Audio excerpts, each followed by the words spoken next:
Alors bonjour à toutes et à tous. Merci beaucoup à Éric Georges pour l'invitation. Merci beaucoup à Léna Hübner pour l'organisation. Voilà, alors je voudrais ici faire une présentation sur une réflexion que j'avais eue sur la science en général. Alors j'avais eu notamment un échange avec Fabien Grandjean à ce sujet. Et grosso modo, qu'est-ce que le numérique faisait à la manière de pratiquer les sciences humaines et sociales. Voilà, donc il y a deux choses qui... Enfin, voilà, il y a beaucoup de choses qui me passionnent, mais c'est la réflexion sur la science et la pratique scientifique et la question de la manière dont le numérique, enfin en soi, le numérique ne m'intéresse pas en soi, mais les changements sociaux qui l'impliquent m'intéressent. Alors la question, c'était de savoir finalement, est-ce qu'avec les sciences humaines et sociales, dans quelle mesure finalement ça permettait un petit peu de répondre aux imperfections des sciences humaines et sociales, qui ont pendant longtemps été reléguées aux sciences molles, etc. Enfin, je renvoie au débat avec Passeron notamment, parce que voilà, elle souffrait de querelles méthodologiques, d'incertitudes sur les théories, etc. Et c'est vrai que ces débats sont un petit peu dépassés, même si aujourd'hui on trouve encore dans des ouvrages des canons sur la recherche, sur des manières d'objectivité le rapport à la recherche et à la science qui s'inspire quand même d'une vision un petit peu bachelardienne. Voilà. Donc, alors tout d'abord. Donc, je pars de ce postulat, hein, c'est pour savoir où on va venir ensuite. C'est donc la question, la fameuse question de la neutralité axiologique. Donc, j'avais été un petit peu bercée dans l'idée de la science, de ce principe de neutralité axiologique. Alors, après, en faisant quelques recherches plus tard, notamment avant l'échange de Fabien, avec Fabien, etc., j'avais effectivement vu que ce principe, en fait, a été vraiment mal traduit. C'était pas du tout le fait de ne pas s'engager, d'autant plus que Weber s'engageait beaucoup, notamment dans la presse, mais c'était le fait de maîtriser son rapport aux valeurs.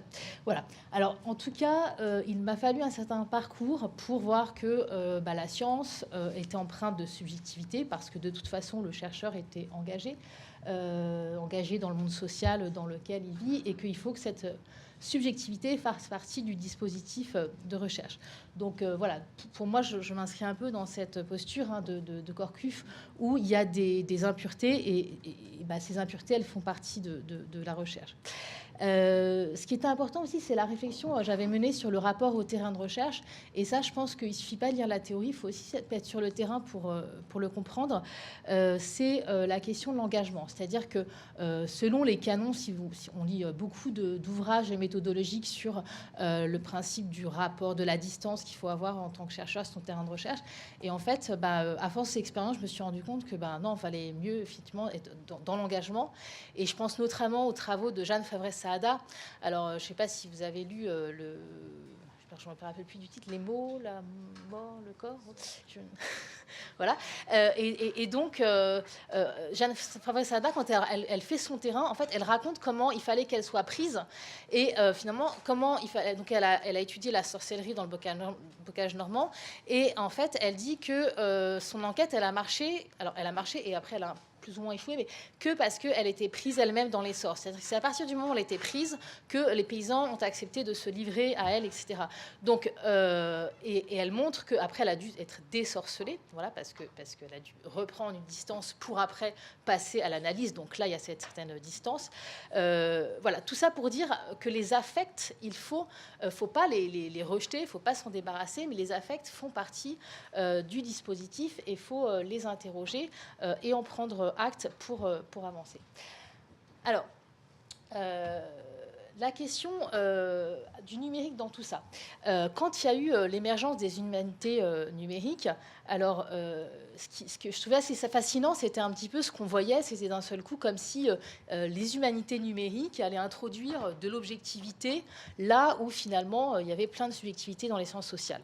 Donc il y avait l'idée les humanités numériques, en réalité ça remonte à très longtemps, hein, ça remonte aux années 40, hein, où il y a eu la coopération entre IBM et un chercheur jésuite, etc. Enfin, ça remonte à longtemps, mais ce qui est vraiment nouveau après, c'est les méthodes de travail. Donc le terme, il vient ça a été inventé en tout cas en 2004. Et ce que je trouvais fascinant, c'était voilà, l'hybridation finalement de l'informatique et des sciences humaines et sociales. Et voilà, c'était une espèce d'oxymore où on réunissait finalement deux domaines entre guillemets avec des valeurs extrêmement différentes. Et ce qui m'intéressait, c'est de savoir dans quelle mesure ce croisement de l'informatique et des sciences humaines et sociales, enfin, dans quelle mesure le numérique va changer le rapport à faire la science. Alors, je ne vais pas revenir sur les définitions des humanités numériques, je pense qu'on abordera cette question demain, mais ce qui est intéressant, voilà, c'est de savoir que ce n'est pas effectivement seulement des domaines de recherche, voilà, il y en a qui parlent de discipline, transdiscipline, postdiscipline, etc. Mais voilà, c'est aussi des terrains, c'est aussi des corpus, c'est aussi des problématiques, et comment tout ça, ça change nos conditions, non seulement de collecte de données, de recueil, nos pratiques de diffusion de la recherche, etc. Alors ça change nos méthodes de travail, ça change donc bien sûr la diffusion, ça change nos habitudes disciplinaires, ça change toutes les étapes de la recherche, alors de la collecte, comme je disais, jusqu'à la fin. Alors je vous donne un exemple, parce que je trouvais ça intéressant un peu d'illustrer la présentation d'exemples avec des terrains que j'ai fait très récemment. Donc un exemple tout bête hein, du rôle voilà, du numérique dans comment avoir des données.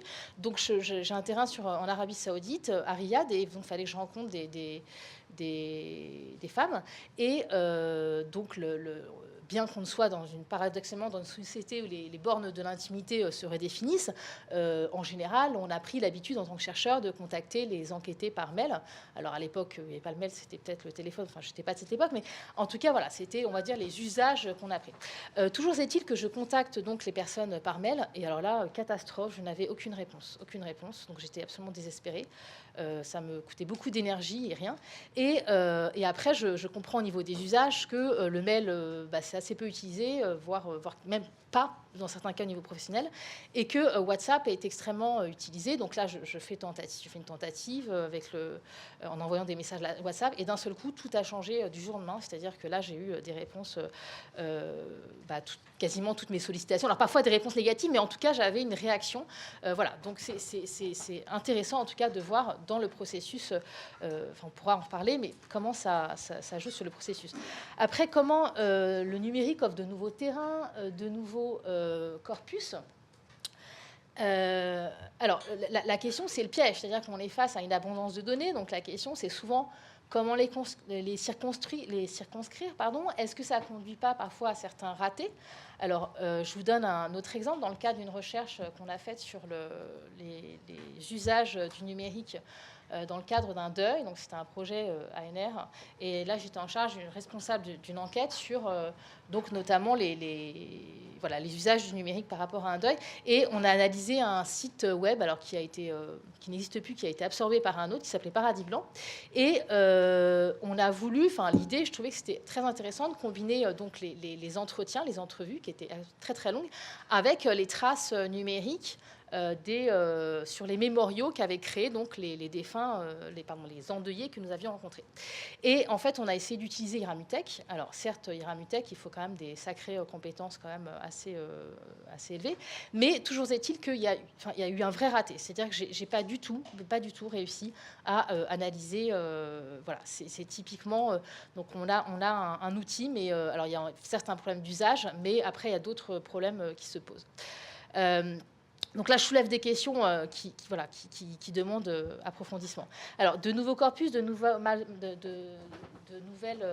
masses de données. Alors, je pense aussi qu'avec le numérique, ce qu'on a, c'est quelque chose quand même d'assez nouveau, c'est l'émergence de données quali-quantitatives, c'est-à-dire qu'elles sont quantitatives par leur profusion, mais qualitatives par leur précision. Ça, c'est des choses assez nouvelles. En termes de conditions de pratique de l'enquête, donc là, je parle ne serait-ce qu'une ethnographie traditionnelle, ça a aussi beaucoup changé les conditions parce que on a affaire, si vous étudiez des usages, le mieux, c'est d'étudier les usages et les usagers. Et du coup, on a des dispositifs d'enquête qui sont extrêmement longs, avec des très longues entrevues, parce que du coup, vous interrogez en détail les usages du numérique. Qu'est-ce qui a changé? C'est les frontières de l'intimité, bon, il y a eu pas mal de travaux là-dessus, je renvoie aux travaux de Guillaume Lasbocoq, mais il y a eu beaucoup de travaux sur la question de l'éthique. Alors, qu'est-ce qui est intéressant, c'est souvent qu'on a dit, avec le numérique, ça permet d'observer sans être vu. Alors, c'est vrai et c'est pas vrai, parce qu'en fait, il y a beaucoup de terrains sur le numérique où finalement, on est obligé de travailler à découvert. Et ce n'est pas du tout les mêmes terrains. N'empêche que la question qui est intéressante qui se pose, c'est effectivement cette question des bornes entre privé et public, mais la question aussi de l'usurpation de l'objectif du site. Alors, je donne un exemple. Quand on a fait cette enquête sur les usages du web dans le cadre funéraire, donc on a essayé bien sûr de recruter des personnes, de cibler les récipiendaires de l'enquête. Et on a notamment visé des pages communautaires Facebook de deuil. Donc là, on a contacté de manière individuelle donc l'administrateur pour rentrer dans les groupes, et après, donc de manière individuelle, les personnes concernées, les membres du groupe communautaire.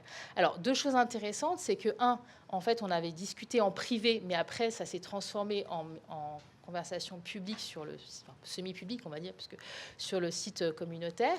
Et d'autre part, c'est qu'en fait, les enquêtés potentiels ont très mal réagi, parce que pour eux, c'était vu comme une usurpation de l'objectif, du dessin du site web. Donc du coup, on s'est fait vraiment insulter, hein, ça a été très très loin. Et ça, je renvoie aussi à l'histoire dont je parlais tout à l'heure des affects, parce que ça joue effectivement aussi sur le mental du chercheur, etc. J'ai une personne du projet qui a quitté suite à ça, parce que c'était vraiment extrêmement violent. Alors, ensuite, les limites, donc toutes les critiques qui concernent la recherche avec le numérique et sur le numérique. Alors, d'abord, ce qui est important, c'est savoir ce qu'on analyse. Alors, par exemple, quand on analyse des traces, il faut savoir que, d'une part, il y a des traces, d'une part, il y a les données. Alors, ce que je vais appeler données, c'est par exemple les données déclarées des informateurs, enfin des internautes. Ça a des sens polysémiques. C'est-à-dire qu'il faut savoir que souvent, en tant que chercheur, on analyse des traces matérielles dans un sens médiologique du terme. Il faut aussi savoir que ces traces, elles sont souvent infimes par rapport à ce qui est produit involontairement par les internautes sur le web. Et il faut savoir aussi que du coup, c'est pas des traces dans le sens psychique, dans le sens de Ricoeur, qu'on analyse. Ensuite, il faut savoir faut avoir à l'esprit que les traces, selon qu'elles sont produites par des robots ou par des humains, par les usagers, n'ont pas le même sens. Alors là, je renvoie, donc ça va dépendre de l'intentionnalité que les internautes vont prêter. Alors, je pense notamment à un travail qu'ont fait Wakrat et Bésangeau sur LinkedIn, où ils montrent comment, en fait, ils faisaient un graphe des réseaux relationnels LinkedIn des enquêtés, et en fait, ils l'exposaient aux enquêtés et montraient finalement comment, pour les enquêtés, ça ne tombait pas du tout sous le sens, ce graphe, parce que pour eux, ça montrait le sens de la trace. C'est-à-dire que le sens de la trace pour l'internaute, pour l'usager, n'était pas forcément le même que celui que va donner après LinkedIn et le même que celui que va interpréter le chercheur. Donc, par exemple, sur LinkedIn, vous pouvez accepter très bien des amis, de la famille, de votre réseau. Donc, on n'est pas du tout dans les mêmes logiques. Donc, il y a la question de la signification. Il y a la question, évidemment, qui en découle, c'est le poids du dispositif technique et des formes d'interaction aussi donc humaine avec le dispositif dans les traces. Alors, je reviens par exemple à cette observation de Paradis Blanc, donc qui est un site, comme je vous disais, c'était un mémorial en ligne en fait, où on postait des hommages pour des défunts, comme une espèce de cimetière virtuel. Et si j'avais pas eu d'entretien avec la conceptrice du site et avec les usagers, je passais vraiment à côté de l'analyse pour plusieurs choses, parce que d'abord le site subissait une modération, donc en fait elle m'a expliqué qu'il y a tout un tas de propos qui pourtant auraient été bien intéressants à analyser, parce que qui étaient des échanges entre endeuillés, donc qui montraient comment il y avait des communautés d'endeuillés qui s'établissaient. D'une part, ensuite, elle m'a expliqué comment les mémoriaux mis à l'honneur, il y avait toujours, donc chaque jour, des mémoriaux mis à l'honneur, et que ça fonctionnait de manière algorithmique, parce qu'en fait, ils ne voulaient pas qu'il y ait une surenchère des mémoriaux pour dire que voilà, telle mort serait plus importante que telle autre, etc. Mais toujours est-il que voilà, si c'est cette composante algorithmique, évidemment, n'est pas neutre, parce que ça peut influencer après la manière de créer un mémorial ou pas. Ensuite, il y a la question que, il y a eu beaucoup de travaux là-dessus, mais que la partie ne représente pas le tout. c'est Irène Battard avec l'équipe de Dominique Cardon, etc., qui disait qu'il ne faut pas prendre la carte pour le territoire. Je renvoie aussi aux travaux de Fabien Grangeon, mais sur le fait qu'on ne peut pas réduire le social aux traces numériques. Alors, je vous donne encore un exemple sur l'enquête dont je vous parlais, sur usage du web et éternité numérique.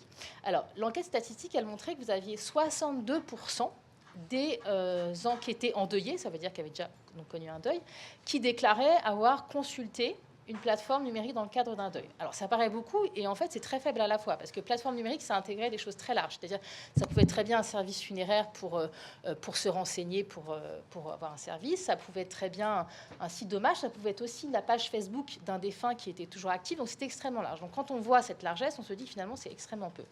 Alors, quand on rapporte, on se pose des questions sur, mais finalement, c'est intéressant de se dire, rapporter à la population française. Alors, vous dites qu'en France, il y a environ 554 000 morts par an, on va dire en moyenne, et que du coup, quand vous observez par exemple le fameux site Paradis Blanc, on voyait qu'il n'y avait que 4000 mémoriaux qui avaient été créés. Alors en fait, comme je vous ai dit, ce site a disparu, il a été absorbé par un site qui s'appelle Dans nos cœurs, et ça a été transformé sur ce qui s'appelle en espace souvenir, et vous avez 1 900 000 avis de décès sur ce site, donc depuis l'existence, et vous n'avez que 3% des espaces qui sont gérés. Alors un espace géré, ça veut dire justement que quelqu'un s'est saisi de cet espace souvenir pour finalement alimenter, enfin éventuellement créer des hommages. Donc vous n'avez que 3% sur ce qui est absolument minime. Donc ça veut dire quoi? Ça veut dire qu'encore une fois, il ne faudrait pas enserrer la quintessence des pratiques funéraires dans le cadre du numérique. Alors après, évidemment, ces chiffres ne fournissent pas, et il y en a beaucoup, tout ce qui se passe sur Facebook, par exemple, ou des réseaux parallèles généralistes, où les gens ont investi ces espaces comme des mémoriaux. Donc ça, c'est effectivement à prendre en compte.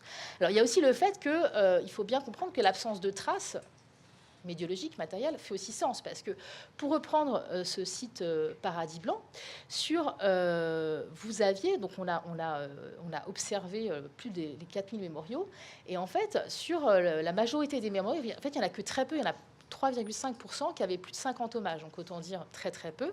Et en fait, la majorité des mémoriaux étaient vides. Alors, ce qu'on dit par vide, c'est dur de dire complètement vide, parce que vous avez souvent, par exemple, juste peut-être un hommage principal éventuellement, mais la majorité avait très très peu d'informations. Pour autant, si vous êtes, si vous intéressez aux questions funéraires et à tout un tas d'autres questions, vous allez comprendre que c'est pas parce qu'un mémorial est vide qu'il ne fait pas sens. Voilà, il y a plein de sens, et ça, vous arrivez à le saisir quand vous allez faire une entrevue avec les endeuillés. Après, de manière générale, les exemples que je vous ai donnés abondent dans le sens de travaux sur les traces collectées, qui montrent que les traces collectées, souvent, sont le fait de minorités, qu'elles sont souvent, que les prises de parole appartiennent souvent à des privilégiés, etc. Alors ensuite, ce qui se passe aussi avec le numérique, on en parlait tout à l'heure, mais c'est le fantasme, notamment au début, si on voit l'évolution des travaux, mais au début sur le fantasme de l'objectivité des chiffres et de représentation visuelle notamment. Donc il y a le fait que les graphes visuels, c'est toujours très séduisant. Et pourquoi c'est séduisant? Parce que il faut un certain nombre de compétences pour les exploiter. C'est fascinant. Alors là, je vous renvoie à un livre fascinant, c'est celui de Pablo Jensen qui a écrit récemment « Pourquoi la société ne se laisse pas mettre en équation ?» Et en fait, comment il montre justement aussi comment ces modèles, la modélisation est fascinante, parce que finalement, ça propose un réductionnisme de choses qui sont extrêmement complexes à comprendre. Et que cette complexité, elle ne peut pas forcément se prédire et se modéliser simplement. Et il montre aussi que finalement, et vous vous en rendrez compte, mais sur tout un tas de travaux sur le numérique, on se rend compte que finalement, ça confirme des choses qu'on arrivait à savoir avec des méthodes tout à fait traditionnelles. Ensuite, il y a la question des catégories d'analyse. Il faut être quand même extrêmement vigilant sur ce qu'on analyse, parce que souvent, on va effectivement, donc on va travailler sur des entités déclarées, calculées, générées, etc. Bon, je vous renvoie à un certain nombre de travaux. C'est le fruit d'interactions donc entre les dispositifs et les humains. Alors, je vous renvoie encore à cette analyse du site Paradis Blanc, où il faut être hyper méfiant. Donc, nous, ce qu'on a fait, pour avoir le chiffre exact de personnes qui avaient créé des mémoriaux, en fait, on s'est fondé. Alors après, j'ai une corrélation avec les chiffres que m'a donné la conceptrice, mais on se fondait sur le prénom. Alors, un prénom, d'abord, peut être neutre, etc. Donc, effectivement, on n'en a tiré que plus de 80% c'était des utilisatrices qui avaient créé un mémorial. Mais d'abord, le prénom peut être effectivement trompeur.